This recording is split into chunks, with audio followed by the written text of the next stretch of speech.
अस्सलामुअलैकुम guys, welcome to writing tutorials. आज की इस वीडियो में हम ये लर्न करेंगे कि हम कट मार्कर से किस तरह कर्सिव राइटिंग को लिख सकते हैं। तो फर्स्ट ऑफ़ ऑल मैं आपको ये बता दूं कि कर्सिव राइटिंग के लिए आप कोई भी मार्कर यूज़ कर सकते हैं। मेरे पास ये मास्टर का मार्कर है, 604 है। तो इससे हम कर्सिव राइटिंग कैसे लिख सकते हैं और क्या टिप्स एंड ट्रिक्स हैं जिसकी वजह से हम अपनी कर्सिव राइटिंग को ब्यूटीफुल कर्सिव राइटिंग कर सकते हैं, अपनी आम राइटिंग को। तो सबसे पहले अगर हम बात करें एक आम कट मार्कर की, तो इसके अंदर दो साइड्स होती हैं।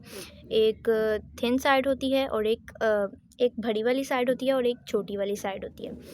यानी एक से हमारी राइटिंग आती है इस तरह, थिक लाइन आती है, और एक से आती है हमारी थिन लाइन आती है। तो जो कर्सिव राइटिंग होती है वो इन दोनों लाइंस का कम्बिनेशन होता है।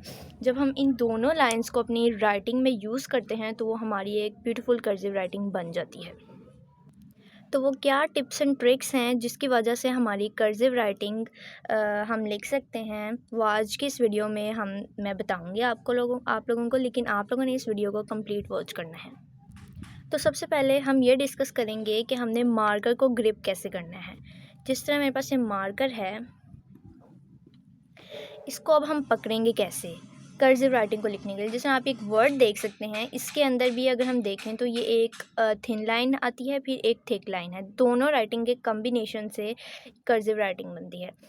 तो अगर हम ग्रिपिंग पोजीशन देखें तो ये देखें, जैसे आप देख सकते हैं, एक बड़ी वाली साइड है और एक छोटी वाली साइड है। तो हमने हमेशा जो राइट हैंडेड हैं उन्होंने हमेशा जो बड़ी वाली साइड है उसको नीचे रखना है, और जो स्मॉल साइड है वो आपकी इस तरफ होनी चाहिए। यानी बड़ी वाली साइड से आप लोग राइटिंग स्टार्ट करेंगे, यानी इस तरह स्टार्ट करेंगे। अब अगर आप इस वर्ड को देखें तो इस वर्ड के अंदर एक थिन पार्ट है और एक थिक पार्ट है। इन दोनों के कम्बिनेशन, यानी इस लाइन और इस लाइन के कम्बिनेशन से हमारी कर्सिव राइटिंग लिखी जाती है। लेकिन ये आपको कैसे पता लगेगा कि हमने कहाँ पर थिक लाइन यूज़ करनी है और कहाँ पर थिन लाइन यूज़ करनी है? तो टेंशन लेने की कोई बात नहीं है, आज के इस वीडियो में कंप्लीट आपको मैं बताऊँगी। और वो क्या टिप्स एंड ट्रिक्स हैं जो सब यूज़ करते हैं अपनी राइटिंग को लिखने में, जिससे उनकी राइटिंग ब्यूटीफुल लगती है, वो भी आज के इस वीडियो में मैं आपको बताऊंगी। तो ये देखिए, एक ये थिन लाइन है और यहाँ से फिर हम थिक कर रहे हैं, फिर यहाँ से अगेन थिन हो रही है, यानी इस तरह, और फिर ये थिक आ रही है लाइन, एंड फिर ये थिन है। तो ये किस तरह हमें पता लगेगा कि हमने यहाँ पे थिन लाइन यूज़ करनी है और यहाँ पे थिक लाइन यूज़ करनी है? तो इसके लिए ट्रिक है हमारे पास। जब भी हमने डाउनवर्ड जाना हो, यानी नीचे के डायरेक्शन में जाना हो, तो हम क्या लाइन यूज़ करते हैं?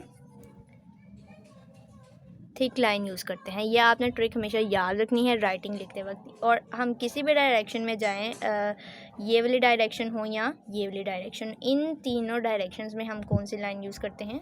थिन लाइन यूज़ करते हैं हमेशा। जब भी हमने डाउनवर्ड लिखनी होती है राइटिंग, तो हमारे पास कौन सी लाइन यूज़ होती है? Thick line. जिस तरह एक वर्ड है हमारे पास डी है, जिस तरह हम देख लेते हैं, तो डी में यहाँ से हम ऊपर से आ रहे हैं तो ये थिन लाइन होगी। अब हम नीचे जा रहे हैं, ये तो क्या होगी? थिक लाइन होगी। फिर अगेन अब हमने ऊपर को जाना है, यहाँ से मूव करना है, तो यहाँ से हमारे पास कौन सी लाइन होगी? थिन लाइन होगी। एंड अब यहाँ से डी की जो लंबी वाली लाइन बनानी होती है, उसके लिए हम क्या यूज़ करेंगे? थिक लाइन यूज़ करेंगे, क्योंकि हम अब डाउनवर्ड मूव करेंगे। यहाँ पे हम कौन सी लाइन यूज़ करेंगे? थिक लाइन यूज़ करेंगे। इस तरह हो जाएगा ये, इस तरह। और फिर यहाँ से अब अगेन हमने ऊपर को मूव करना है, तो हमारे पास कौन सी लाइन आ जाएगी? थिन लाइन आ जाएगी। तो आज की इस वीडियो में यही इंट्रोडक्शन था और यही एक ट्रिक थी जिसकी वजह से आप लोग राइटिंग सीख सकते हैं और किस तरह आप अपनी राइटिंग को लिख सकते हैं। और जिस तरह एक लेटर है मेरे पास जी, इसको अब यहाँ से भी हम यहाँ पर थिन लाइन यूज़ करके, फिर यहाँ से अब ये थिक लाइन, जो मोटी वाली लाइन, ये वाली लाइन है, इसको हम यूज़ करेंगे। यहाँ पे थिक लाइन लगाएंगे यहाँ पे। अब अगेन अब हमने ऊपर को मूव करना है, इस तरह मूव करना है, तो हम कौन सी लाइन यूज़ करेंगे? यहाँ से हम थिन वाली लाइन यूज़ करेंगे। तो यहाँ पे मैं थिन के लिए लाइन यूज़ करूँगी, पतली वाली। इस तरह मैंने एक लगा दी। अब जी के लिए अब हमने नीचे मूव करना है, डाउनवर्ड मूव करने के लिए हम कौन सी लाइन यूज़ करते हैं? थिक लाइन यूज़ करते हैं। तो यहाँ पे मैं थिक लाइन के लिए इस तरह डाउनवर्ड जाने के लिए मैं इस तरह लाइन यूज़ करूँगी। और फिर यहाँ से अब हमने ऊपर को मूव करना है, तो हम यहाँ पे यूज़ करेंगे थिन लाइन। तो ये हमारे पास इस तरह ये ब्यूटीफुल सा एक वर्ड लिखा जा चुका है। तो इस तरह हम कर्सिव राइटिंग में लेटर्स को इसी तरह लिखते हैं, एक थिन लाइन के कम्बिनेशन से और एक थिक लाइन के कम्बिनेशन से। जिसको ये ट्रिक समझ आ गई है उसके लिए cursive writing is not difficult, आप बहुत आसानी से कर्सिव राइटिंग लिख सकते हैं। जिस तरह मैं एक लिखती हूँ, वर्ड लिखती हूँ, एस लिखती हूँ, तो एस के लिए भी यहाँ से अब हमने नीचे मूव करना है, यानी ऊपर हम मूव कर रहे हैं। तो ऊपर के लिए हमने कौन सी लाइन यूज़ करनी है, हमने थिन लाइन यूज़ करनी है। तो ऊपर के लिए मैंने इस तरह थिन लाइन यूज़ की है।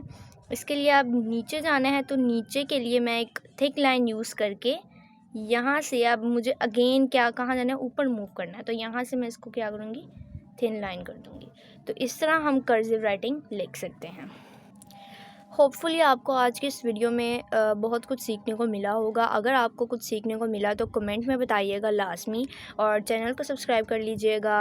और राइटिंग ट्यूटोरियल चैनल नेम है, इसको लाज़मी सब सब्सक्राइब कर लीजिएगा, शेयर कीजिएगा, लाइक कीजिएगा एंड कमेंट कीजिएगा, ताकि मुझे पता लगे आपको कुछ समझ आई भी है इस वीडियो से।